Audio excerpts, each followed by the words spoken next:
A town bully named Rick, protected by indifferent police, decided to terrorize his ex, Sarah, and her 8-year-old son. He and his friends showed up at their house to break the door down, confident no one would stop them. What Rick didn't know is that he was seen harassing Sarah in a diner earlier that day. And while every good citizen looked away, the 8-year-old boy he was hunting had walked straight up to the president of a veterans motorcycle club, and asked for help. That president just hung up the phone, and now 800 bikers are on their way to answer the call. Before we dive deeper into story, I need to know, where are you watching this from? Help us get this channel to 1,000 subscribers. God bless you for joining the family. Meet Caleb. He's 8 years old, but his eyes are ancient, carrying burdens they were never meant to see. He lives in the gray, washed-out light of the Ohio Rust Belt, a place where dreams come to rust alongside the shuttered factories. Caleb doesn't say much. He draws. In a frayed spiral notebook, he sketches superheroes with impossible capes, willing them off the page with every pencil stroke. He's not a scared kid, not in the traditional sense. He's a desperate one, burdened with a mission too large for his small frame, protecting his mother, Sarah. He's the repository of a quiet, stubborn goodness in a town that has forgotten the meaning of the word. He still believes heroes are real. He just hasn't seen one yet, and he's starting to worry they don't look for kids like him in towns like this. His mother, Sarah, is a ghost haunting the linoleum floors of the 24-hour hubcap diner. She works double shifts, her exhaustion a uniform she wears under her faded apron. Before we dive deeper into Sarah's struggle, I need to know, where are you watching this from? Drop your city and country in the comments right now. Let us see how far this story travels. Sarah is trapped, caught in the gravitational pull of her ex-boyfriend, Rick. She is kindness worn thin, a gentle soul eroded by constant fear and isolation. She once believed in the system,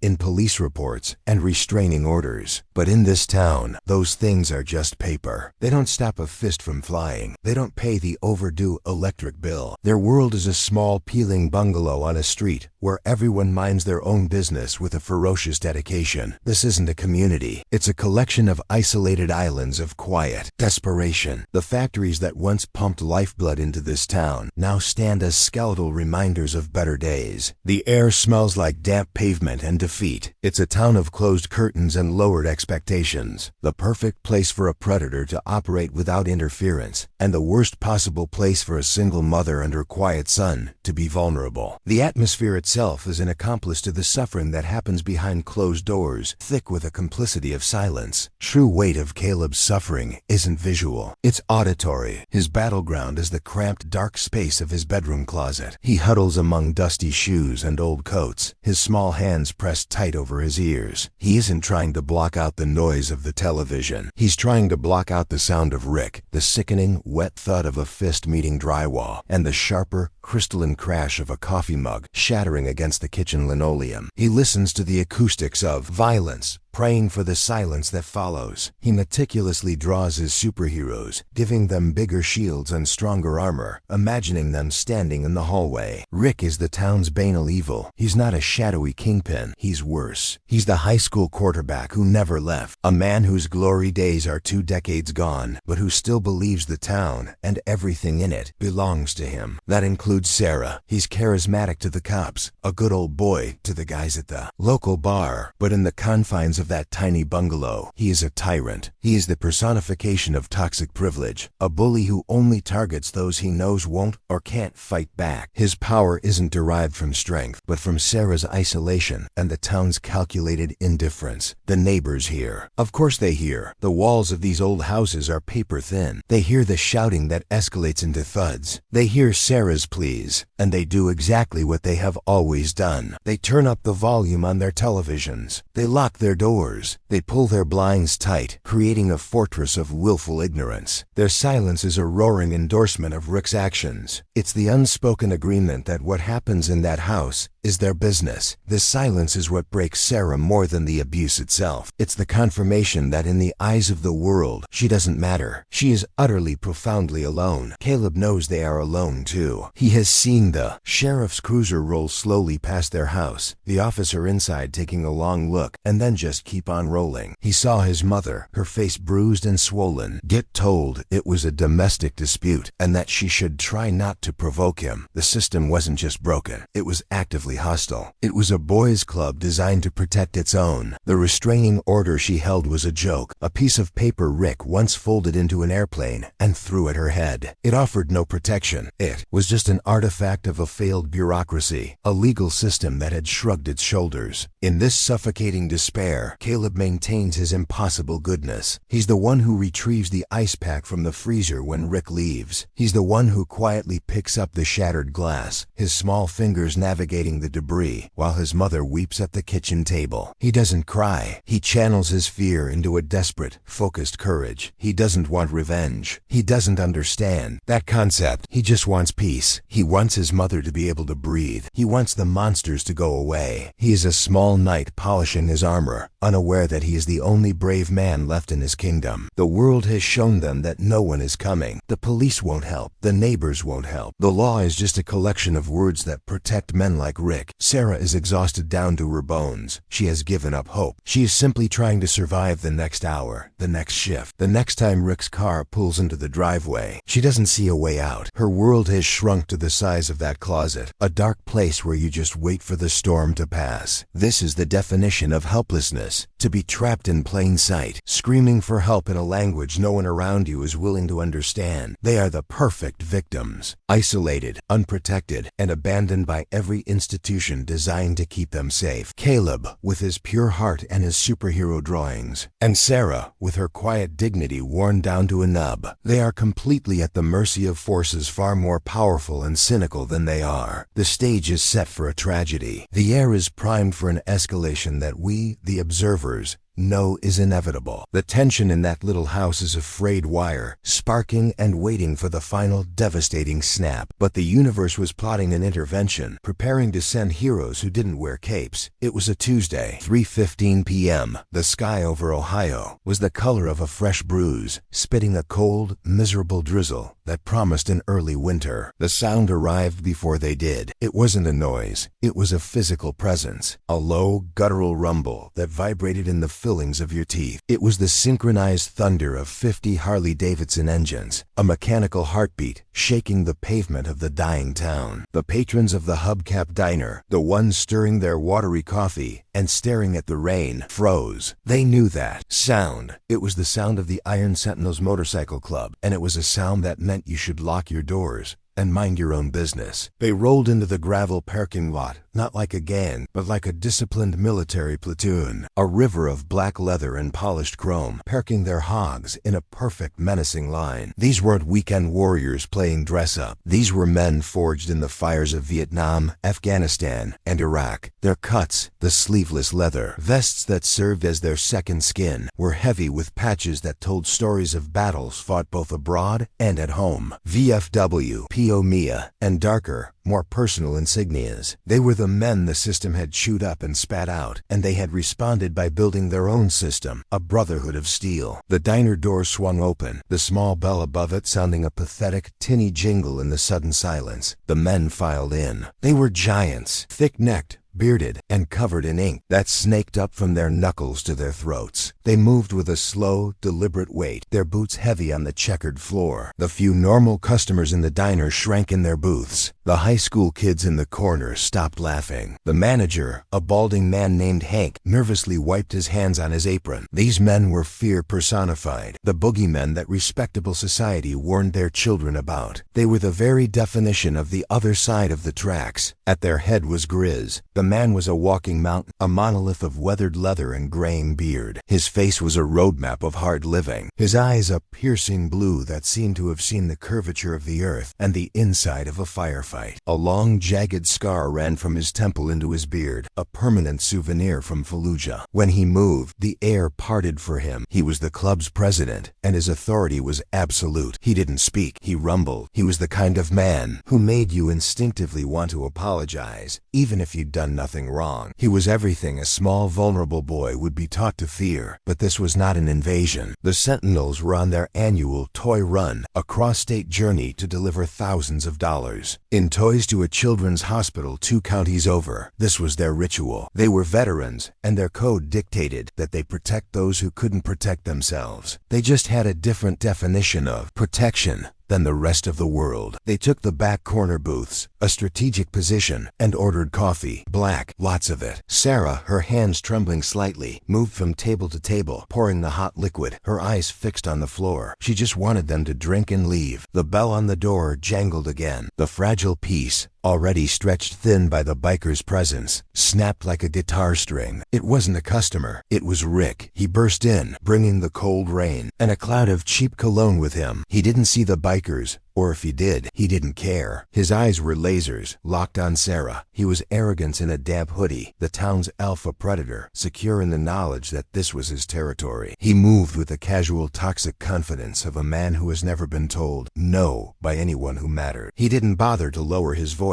"Where is it, Sarah?" he barked, his voice echoing in the stunned silence. He strode across the diner, ignoring the manager. "You think you can steal from me? You think I wouldn't find out?" Sarah, trapped between the counter and the man who haunted her nights, flinched. "Rick, please," she whispered, her voice barely audible. "Not here. The customers ...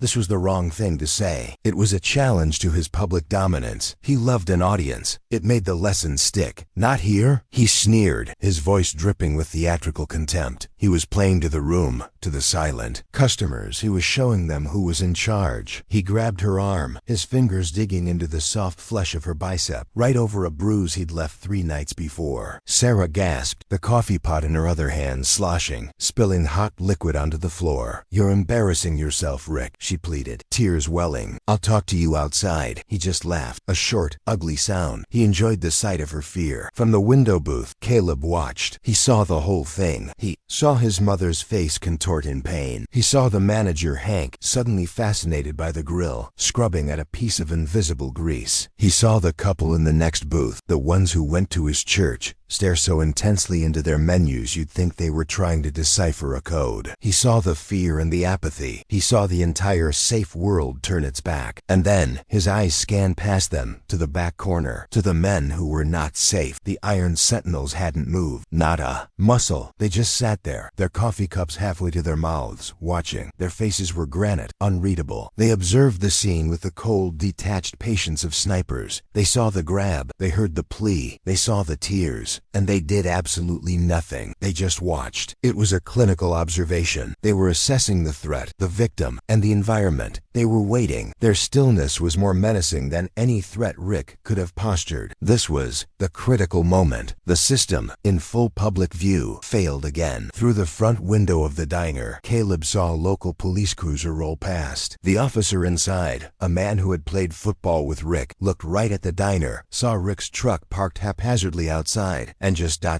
kept driving. The law itself had passed by, looked the other way. It was the final devastating confirmation. No one was coming. No one in a uniform anyway. This was the vacuum that nature, and men like Grizz, abhorred. Rick, feeling the power of the room's collective fear, shoved Sarah away from him. "You'll be home at 6, he commanded, not asked. "And you'd better have it." He pointed a finger in her face. Then, feeling bold, he glanced back at the bikers. He gave them a dismissive, challenging smirk. "She's mine. What are you going to do about it?" He was the king of his tiny, pathetic castle. He laughed to himself, turned, and swaggered out the door, letting it slam shut behind him. Jingle of the bell was a final, mocking note. The silence that descended was heavier, more suffocating than before. It was the silence of shame. Sarah leaned against the counter, her shoulders shaking with silent sobs as she tried to wipe up the spilled coffee. The manager didn't help. The customers went back to their food. The moment had passed. The predator had fed and left. The herd was safe again. But in the back booth, a decision had been made. Caleb, the 8-year-old boy with the ancient eyes, had seen the failure of the good people and the inaction of the bad ones. He slid out of the booth, his superhero superhero coloring book fell to the floor, forgotten. He ignored his mother's choked sob. He put his head down and started the walk. He walked past the silent, ashamed customers. He walked past the manager who wouldn't meet his gaze. He walked directly toward the back corner of the diner, toward the booth that held the largest, most terrifying man he had ever seen. He walked toward the mountain of leather and ink. The diner patrons watched in frozen horror, convinced they were about to see a child torn apart. Caleb didn't stop until he was standing directly in front of Grizz. The boy's head barely reached the man's belt buckle. Grizz didn't look down. He was still staring at the door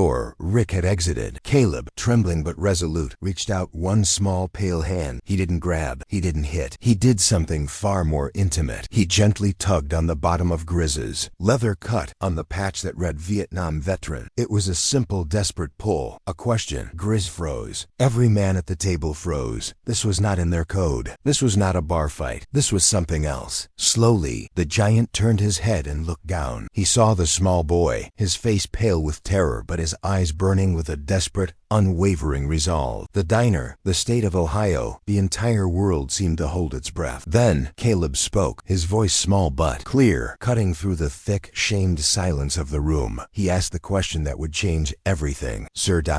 Can you stop them from hurting my mom? The question hung in the air, thick and heavy, silencing the clatter of silverware and the hum of the coffee machine. Can you stop them from hurting my mom? Grizz, the mountain of a man, did not move for a long second. He just stared into the boy's unflinching eyes. The diner patrons expected him to laugh, to swat the boy away, like a fly. Instead, in an act that seemed to defy the laws of physics and reputation, the giant biker bent his knee. He lowered his entire massive frame, his old leather groaning in protest, until he was eye level with the 8-year-old. He saw the terror, yes, but beneath it, he saw something else. He saw the steel spine of a soldier. He saw a boy who wasn't asking for a handout, but for reinforcements. Grizz didn't smile. His face remained a mask of scarred gravity. He reached out one huge, gloved hand, the one with the Marine Corps' emblem tattooed across the knuckles, and placed it not on Caleb's head, but on his shoulder, a gesture of respect between equals. The Iron Sentinels hear you, son, Grizz rumbled, his voice a low vibration that Caleb felt in his chest. We don't like bullies. He pulled a pen from his vest pocket and grabbed a cheap diner napkin. He scribbled a phone number on it. This is the clubhouse. For emergencies, soldier. Only for emergencies. He handed the flimsy paper to Caleb, who clutched it like a holy relic. The promise was sealed. The bikers rose as one, a silent, disciplined unit. They threw a wad of cash on the table, more than enough to cover the coffee and the spilled pot. They filed out, the bell jingling their exit. The diner's occupants exhaled, the tension releasing like a popped balloon. The manager, Hank, scurried over to Sarah, his face pale. I'm so sorry, Sarah. Rick, he's just, he was apologizing for the wrong thing. Sarah wasn't relieved. She was terrified. She had seen the look in Rick's eyes as he left. She knew he had seen the boy walk to the biker's table. This wasn't a solution. This was an escalation. The phone call came an hour later. Rick hadn't gone home to cool off. He'd gone to the local watering hole, the one where his old football trophy still gathered dust. A friend, one of them, had been in the diner, sitting at the counter. He told Rick, his voice full of mocking laughter, how the little brat had gone and tattled to the circus freaks. He described how the giant biker had knelt for the kid. For Rick, this was the ultimate humiliation. It wasn't just a challenge. It was a public emasculation. Sarah hadn't just defied him. She had enlisted degenerates to disrespect him in his own town. His rage was immediate and blinding. It was a narcissistic fury, fueled by cheap whiskey and a lifetime of unchecked privilege. He wasn't just going to teach Sarah a lesson anymore. He was going to reestablish the order of things. He was going to show the entire silent town what happens when you cross him. He rounded up 3 of his friends, the them of Caleb's desperate plea. They were men cast in his own image, bloated, bitter, and coasting on the fumes of high school glory. They were the town's true gang, protected by badges and apathy. They piled into Rick's oversized pickup truck, a bottle passing between them. When Sarah got home from her shift, the air was cold and still. She locked the deadbolt, a flimsy piece of brass that felt useless. She found Caleb in his room, not drawing, but sitting on his bed, staring at the napkin. When she saw the number, her blood ran cold. Caleb, you can't. she whispered, her voice shaking. They aren't the police. This makes it worse. This is gasoline on a fire. She didn't understand. To her, the bikers were just another brand of monster. Caleb simply tucked the napkin into his pocket, his face set with a grim resolve he was too young to possess. The attack began at 9:42 p.m. The roar of Rick's truck was unmistakable, its muffler intentionally shot. But it wasn't alone. Two other trucks, headlights off, glided to the curb, blocking the small bungalow from both sides. 4 men, including Rick, tumbled out. They were loud, drunk, and energized by the righteousness of their own anger. This wasn't a domestic dispute anymore, the sanitized term the sheriff liked to use. This was a coordinated assault. This was a home invasion. The thin pretense of a couple's quarrel was gone, ripped away to reveal the raw, violent entitlement beneath. They didn't knock. They fanned out, surrounding the tiny house. They were a hunting party, and their prey was cornered. "Get out here, Sarah," Rick bellowed, his voice cracking in the cold night air. One of his friends, a man named Donnie, picked up a loose brick from the neglected garden path and hurled it through the front living room window. The sound of shattering glass was an explosion in the quiet street. Caleb and Sarah, who had been huddled on the sofa, scrambled for the closet. "You think your freak friends are gonna help you now, boy?" Rick roared, recognizing the boy's silhouette in the broken window. Inside the dark, cramped closet, surrounded by the smell of old coats and mothballs, Sarah dialed 911. Her hands were shaking so violently she could barely press the numbers. "He's here. Rick, he's breaking my windows." She screamed into the receiver. "He's got friends. They're trying to get in." She was hysterical, her voice cracking with a terror that was absolute. This was the moment the system was built for. This was the emergency. This was the clear-cut, unambiguous cry for help that had to be answered. The line clicked, and a voice answered, not with urgency, but with profound, bureaucratic weariness. 911. "What is the address of your emergency?" The dispatcher droned. Sarah choked out the address. "Ma'am, is he inside the house at this time?" the voice asked, following a script. "No, he's breaking the door." Sarah shrieked as the sound of a heavy boot striking the front door echoed through the house. Thud, thud. "He's going to kill us, please." The dispatcher's voice was flat, devoid of emotion. "Ma'am, you need to calm down. We will dispatch a unit when one becomes available. Officers are currently handling a high-priority situation." A high-priority situation. The neighbor's lights snapped on. The curtains on the street twitched, pulled back by invisible hands. They saw the trucks. They heard the glass break. They heard Rick's voice. They knew exactly what was happening. One of them, a braver soul, even dialed 911 themselves, reporting a major disturbance and men with bats at Sarah's address. They were met with the same bored, automated response. "We are aware of the situation. All units are currently assigned." The curtains dropped. The lights went back off. The street went silent again. The complicity was now complete. The last respectable line of defense had failed. Inside the closet, the thuds became louder, more rhythmic. The cheap wood of the front door jamb was splintering. Caleb could hear the wood fibers tearing. He could hear Rick laughing outside, a harsh barking sound. Sarah was rocking back and forth, weeping into the dead phone. She had dropped it. She had given up. She was just waiting for the door to give way. She was waiting for the end. This was the absolute rock bottom. This was the total and complete failure of society, law, and community. There was no one left to call. The system was busy. The good people were hiding. Sarah, choking on her own sobs, dialed 911 last time. She didn't even know why. "He's in. The door is broken." She lied, desperate. "Please." The dispatcher's voice finally gained a sharp edge. "Ma'am, I told you, all units are busy. We have a report of over 50 armed men from a known outlaw motorcycle gang creating a disturbance at the VFW post. That is our priority. We will get to your domestic issue when we can." The line clicked. The irony was so bitter it was acidic. The police were protecting the town from the wrong men. The system wasn't just failing to protect Sarah. It was actively protecting the town from her potential saviors. The high-priority situation was the Iron Sentinels, miles away, drinking beer and donating toys, probably reported by a nervous citizen, or the diner manager himself. The perceived threat of the tattooed veterans was more important to the sheriff than the actual, violent, in-progress home invasion of a single mother. The outlaws were being monitored, while the good old boy was free to swing his fist, to kick down a door, to terrorize his victims, secure in the knowledge that the law was on his side. This was the moral vacuum. This was the moment that justifies what comes next. The law was not just absent, it was an accomplice.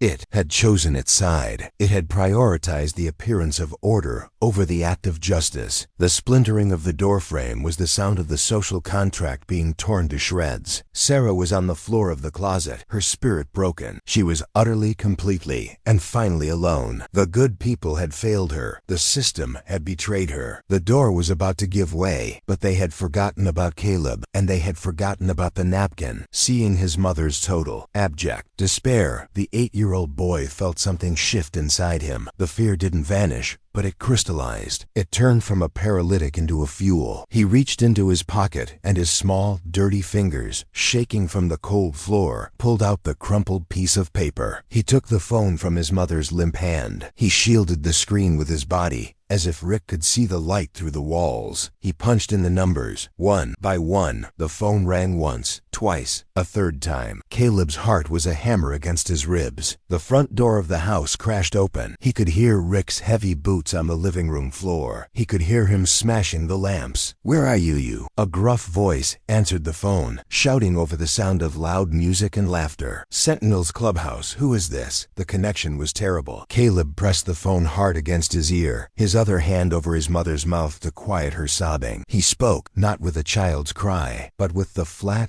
desperate clarity of a soldier on a field radio. "This is Caleb," he whispered, his voice cutting through the noise. "The soldier from the diner." The laughter on the other end stopped instantly. "He's here. He broke the door. He's in the house. Grizz, please. Save my mom." There was a second of pure, static silence, then a click. The line went dead. Caleb didn't know if they had hung up or if the call had dropped. He just sat in the dark, and he waited. At the Iron, Sentinel's Clubhouse, the party was in full swing. The VFW post was roaring with laughter, clinking beer bottles, and the sounds of men who had found peace in each other's violent pasts. The high-priority situation the 911 dispatcher spoke of was a charity poker game. Then the phone rang. A younger sentinel, a prospect, answered it, his voice a bored shout. "Sentinel's Clubhouse. Who is this?" He listened, his face draining of color. He looked across the smoky room at Grizz, who was holding court by the bar. The prospect held the phone out, his hand shaking. "Press ... That's the kid." The soldier from the diner. A silence, thick and absolute, fell over the room. The jukebox, as if by magic, seemed to quiet. Grizz took the phone. "This is Grizz." He listened. The entire 200-pound-plus population of the clubhouse watched as their president's face, a mask of scarred nonchalance, hardened into something else entirely. It was a look they recognized. It was the look he'd had in the Don Vang jungle, the look he'd worn in Fallujah. It was a look of biblical righteous cold. He listened to Caleb's whispered, desperate plea. "He's in the house ... Please, save my mom." Grizz didn't reply to the boy. He simply hung up the phone. He didn't shout. He didn't need to. He turned to his vice president, a man called Padre, and spoke 2 words. Code, soldier. It wasn't a club alert. It was a call to arms that transcended patches and territory. Padre nodded, grabbing his own phone. This was not just a Sentinel problem anymore. A code, soldier, meant a veteran, or their family, was under direct mortal threat, and the system had failed them. It was the one call that united every vet's MC in the state. Padre didn't just call their own chapters. He called the Devil's Disciples. He called the Sons of Mars. He called the Buffalo Soldiers. The message was the same. Code, soldier, active threat. Location, 1412 Elm Street. Roll out. The response was not a discussion. It was ENCO. Ignition. Across 3 counties, in VFW halls, in suburban garages, and at roadside bars, men in leather stood up. They left beers half-finished. They dropped poker hands. They kissed their wives goodbye. The sound began as a scattered series of coughs, the bark of a cold Harley engine. Then it became a chorus. Then it became an avalanche. From the north, the west, and the east, streams of single headlights began to converge on the dark county highways, merging into a single unstoppable river of chrome and steel, a tidal wave of righteous fury aimed at one small forgotten street in the Rust Belt. Rick, high on his own power, was in the living room. He had shattered a lamp and kicked over a bookshelf. "Come on out, Sarah. I know you're in there. I just want to talk." He sneered, his friends laughing as they ransacked the kitchen, looking for beer. He was the king, the conqueror. He was invincible. Then he heard it, a faint, low hum. He paused, confused. It wasn't a car. It wasn't a truck. It sounded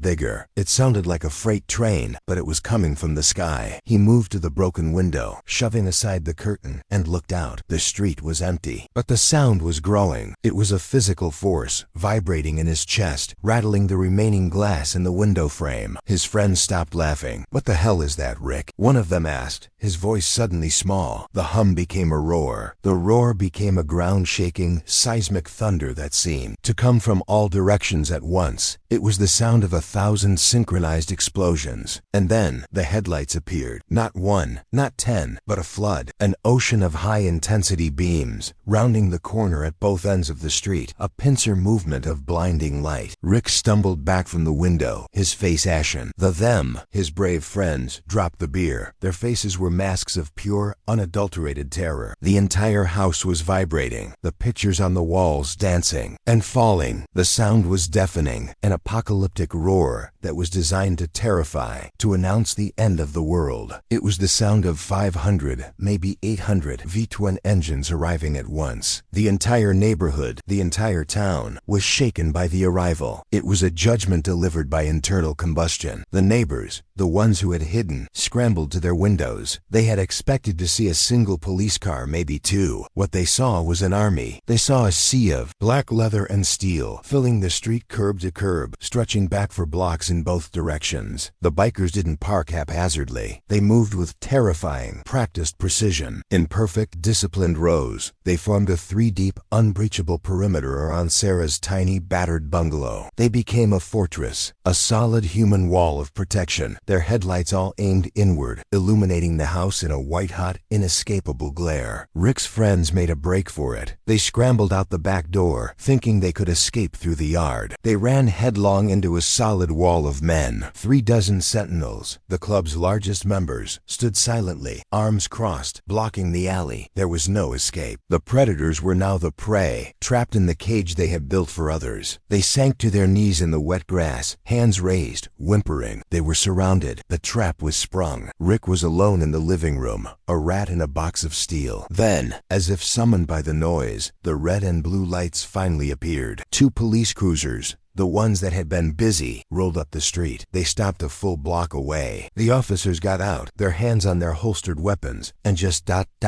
stared. They were hopelessly, laughably outnumbered. They were looking at an occupying force. The sea of bikers parted for a moment, and Grizz himself, on his massive hog, rode slowly forward to meet them. He held up one gloved hand. He didn't threaten. He just looked at them. The message was clear. "We are handling this. Your jurisdiction is invalid." The cops stayed by their cars. The bikers sat, engines idling, a rumbling promise of violence held in perfect check. They were a single living organism of leather and metal. They were the physical manifestation of the promise Grizz had made. They were the superheroes Caleb had been drawing, brought to life not with capes, but with cuts. They were the thin blue line that had failed, replaced by a thick black and chrome line that would not break. They were the judgment the town was too cowardly to deliver. They were the wall. And in the center of this hurricane of noise and light, inside the closet, Caleb heard the rumble. He felt the vibration. He put his hand on his mother's shaking back. "It's okay, Mom," he whispered, his own voice steady for the first time. "They're here. The good guys are here." Sarah, hearing the impossible thunder, slowly lifted her head, daring for the first time in hours to believe that survival was possible. The sound wasn't a threat to her. It was a symphony. It was the most beautiful sound she had ever heard. If you believe power shouldn't protect predators, smash that like button. Your engagement proves people care more about justice than politics. This is the moment where the script is flipped, where the power dynamic of an entire town is broken and remade in an instant. This is not vigilante justice. This is a moral correction. This is what happens when the righteous, the ones society has dismissed as monsters, are the only ones left with a code of honor. This is the roar of the forgotten, returning to claim the soul of a town. Then,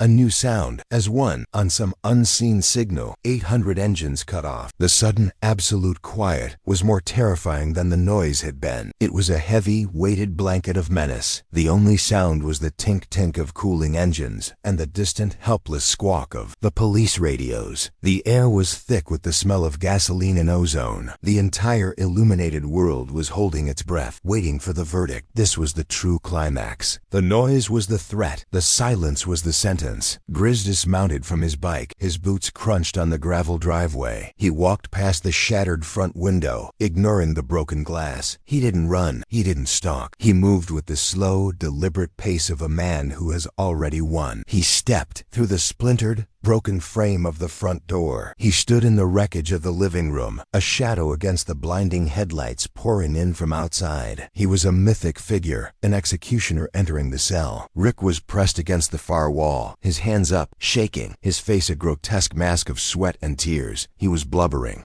It was a mistake. We were just ... It was a misunderstanding. He stammered, the alpha predator reduced to a pleading child. His arrogance had evaporated, leaving only the pathetic, cowardly core that had always been there. He looked at Grizz, and in the giant biker's cold blue eyes, he saw no anger. He saw no rage. He saw something far worse. He saw disappointment. He saw a profound, unmovable judgment. Grizz stood in the center of the room, the focal point of 800 pairs of eyes. He didn't look at Rick. He looked toward the closet door. "Caleb, soldier, the threat is neutralized. You and your mother are safe. You can come out." He spoke with a gentleness that was in horrifying contrast to the scene around them. He was a warrior, but he was also a protector. He had not come to destroy. He had come to fulfill a promise made to a child on a flimsy paper napkin. Only then did Grizz turn his gaze to the whimpering man against the wall. He took a slow step forward. Rick flinched, expecting a blow. But the blow didn't come. Grizz just looked at him, his gaze a physical weight. "You," Grizz rumbled, his voice quiet but echoing in the small room. "You put your hands on a woman. You terrorized a child. And you did it because you thought no one was watching. You thought the system you hide behind would protect you." He gestured to the broken window, to the sea of silent men outside. "Look," Rick forced. "Look." He saw the army. He saw the police, standing uselessly a block away. He saw the neighbors, their faces pressed to their own windows, finally bearing witness. He saw the new reality. "The system you trusted just failed you," Grizz explained, his voice devoid of malice, stating a simple fact. "Those cops aren't coming. Those neighbors aren't helping. Your friends are gone. There is no one here for you. There is only us. There is only the promise I made to that boy. We are the Iron Sentinels." Grizz continued, his voice rising just enough to be heard by the men closest to the window. "We are the men who fought for this country, only to be forgotten by it. We believe in a code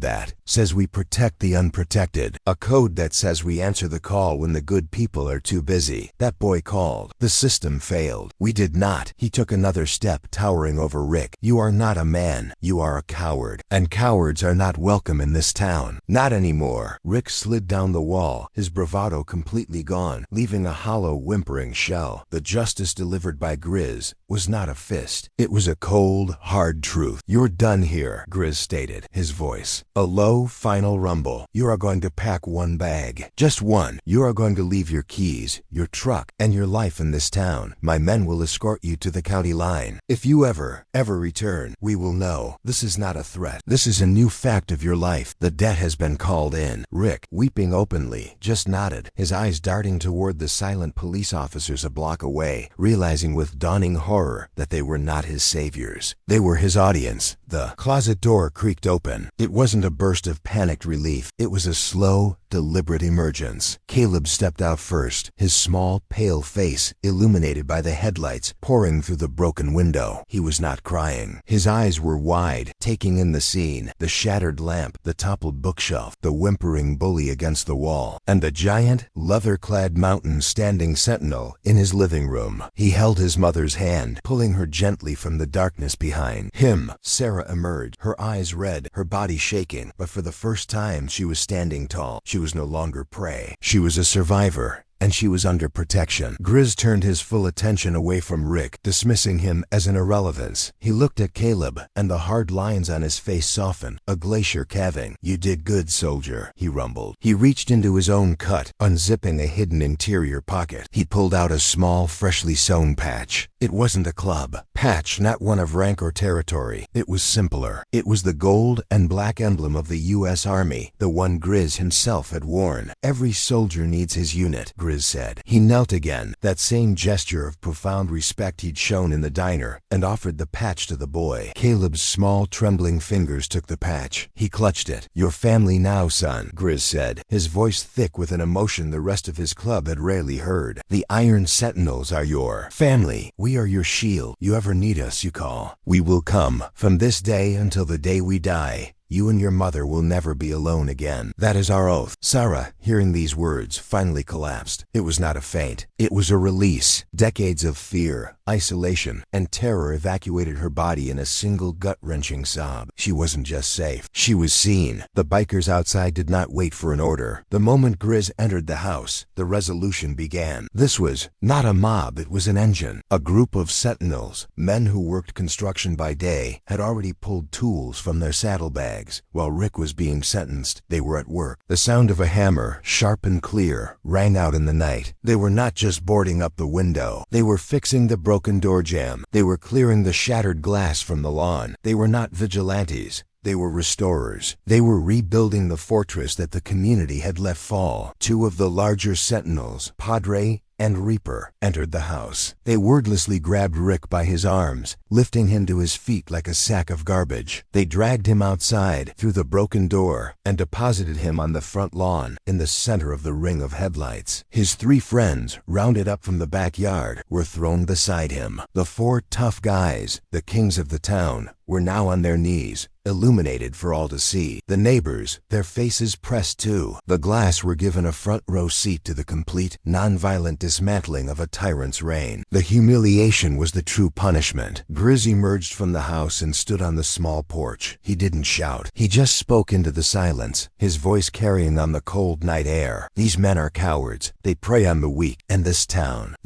let them." He looked at the dark houses, at the twitching curtains. "Their time here is over. We are escorting them to the county line. If they are seen here again, we will hold this entire town accountable for failing to protect its own." The message was clear. The police, still at the end of the block, just watched. They had been rendered utterly, completely irrelevant. The true authority had spoken. The night's work continued. While Rick and his friends were loaded into a van for their one-way trip, the bikers' mission pivoted from protection to provision. By 4 a.m., the front door was not just repaired, it was replaced with a new solid core door with a steel deadbolt. The broken window was gone, replaced with a fresh pane of glass. A pickup truck, not a motorcycle, arrived. It was loaded with bags of groceries, purchased from an all-night superstore 30 miles away. The Sentinels Veterans Fund was being put to use. They restocked the kitchen Rick's friends had ransacked, filling the empty cupboards and the refrigerator. At dawn, the neighbors emerged, blinking, on their way to work. They were met with the surreal sight of an army of bikers, some holding power tool, others drinking coffee on Sarah's lawn, their bikes parked in perfect gleaming rows. The bikers didn't look at them with menace. They just looked at them with a quiet, profound contempt. The neighbors were forced to walk past the house they had ignored, now a fortress, and reckon with their own failure. The bikers hadn't just saved a family. They had held up a mirror to the entire community, forcing it to see the cowardice it had, mistaken for minding its own business. The bikers' final act of justice was the most profound. They knew that fear has a long memory. They knew Sarah and Caleb could never truly be free in that house, on that street. Grizz informed Sarah that a new, safe apartment had been secured in another county, far from this town. The first 6 months' rent was already paid. A moving truck, also paid for by the club, was on its way. They weren't just ending the threat, they were erasing it. They were giving Sarah and Caleb the one thing Rick had stolen from them, a future. They were giving them a clean slate, a chance to breathe again. The moral of this story is not complicated. It's not about violence or revenge. It's about honor. It's about a code. Courage isn't the absence of fear. It's being 8 years old, your world collapsing, and having the sheer desperate faith to make one last phone call to the monsters everyone warned you about. Courage is asking for help when the good people have proven they will provide none. The system didn't fail because it was broken. It failed because it lacked a soul. It lacked the honor that these men, these outcasts, had in spades. They were the system that worked. The final, incredible image, a small, beat-up sedan driven by Sarah, merging onto the highway. Behind it, not one, not 10, but a convoy of 200 bikers, a rolling, thundering honor guard. They were escorting Sarah and Caleb to their new life. Caleb, in the back seat,